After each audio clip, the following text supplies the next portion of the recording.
Tito Schipa and Lauri-Volpi Puhal. Question 1. What was the primary dispute between Tito Schipa and Lauri-Volpi? Was it about vocal technique? Differences of opinion? Answer. The primary dispute between Tito Schipa and Giacomo Lauri-Volpi can be traced to their careers in the early to mid-20th century. Both were famous Italian tenors, but their vocal styles and technical philosophies were significantly different, which formed the foundation of their disagreement. 1. Differences in vocal style. Tito Schipa. Schipa was renowned for his elegant, delicate, and highly musical singing style. He was the epitome of a lyric tenor, with a light and emotionally expressive voice, ideal for singing Italian art songs and lighter opera roles. Schipa emphasized the natural flow of the voice and clarity of diction, believing that beautiful tone and emotional expression were more important than showy displays of technique. Giacomo Lauri-Volpi. Lauri-Volpi had an extraordinarily wide range and powerful control, excelling in the upper register, particularly in dramatic and heroic roles such as those in Wagner and Verdi's works. He focused on the power of technique and expanding vocal timbre, emphasizing an approach that sought acoustic impact. Technical differences. Schipa preferred a natural method of singing, emphasizing diaphragmatic breathing and relaxed vocal production to achieve smooth, effortless sound. He believed excessive pursuit of volume and intensity would compromise the natural beauty of the voice. Lauri-Volpi emphasized powerful breath support and full utilization of head resonance, criticizing some singers for being overly soft and lacking dramatic impact. 3. Conflict of musical philosophy. Schipa focused on musicality and artistry, aiming to touch the audience through nuanced emotional delivery. Lauri-Volpi leaned towards showcasing vocal drama and power, believing opera should display strength and heroism, even if it required technical compromises. Impact of competition.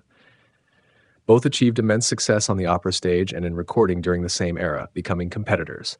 This rivalry may have amplified their technical disagreements, but there is no evidence of personal animosity.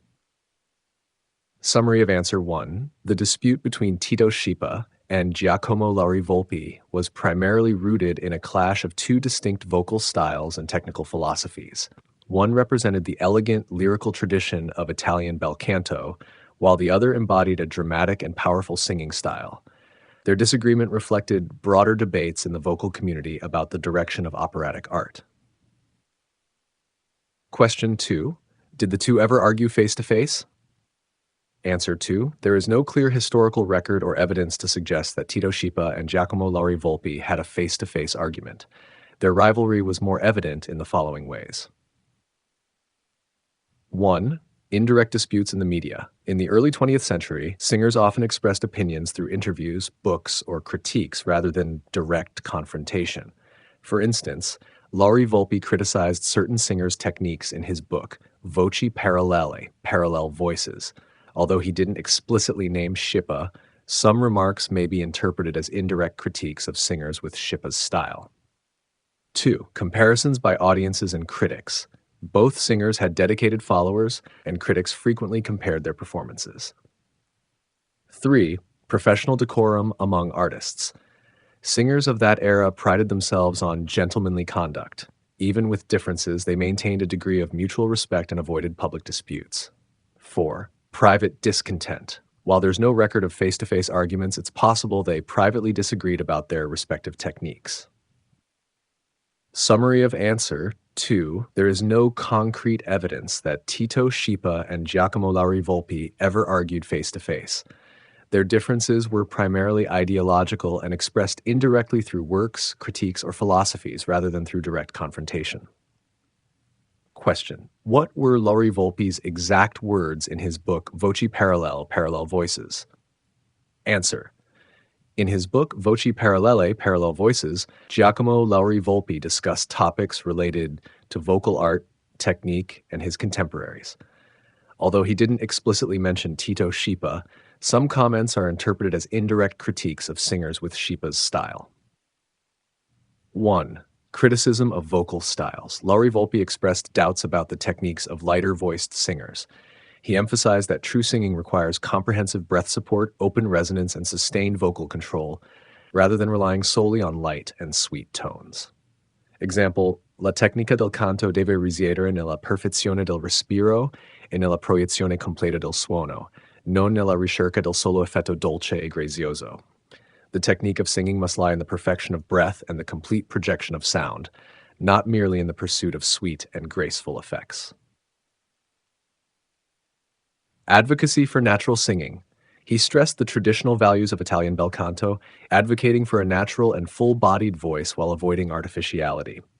He questioned the artistic depth of singers who favored a soft and fragile tone. Example, un cantante deve sapere dominare tutta la gamma della sua voce, non limitarsi a ciò che è facile e comodo. A singer must master the entire range of their voice, not limit themselves to what is easy and convenient. 3. Possible indirect critiques of Schipa. Lauri-Volpi argued that a voice existing only in sweetness is destined to fade, while one resonating from the depths of the body is eternal. Example, la voce che vive solo nella dolcezza è destinata a svanire, mentre quella che risuona nelle profondità del corpo è eterna. A voice that exists only in sweetness is destined to fade, whereas one that resonates from the depths of the body is eternal. Summary of answer 3. In Voci Parallele, Lauri-Volpi emphasized the importance of traditional bel canto, criticized a lack of breath support in softer vocal styles, and underscored the need for full resonance. These comments were likely indirect critiques of Schipa's stylistic approach, reflecting broader vocal debates rather than personal attacks.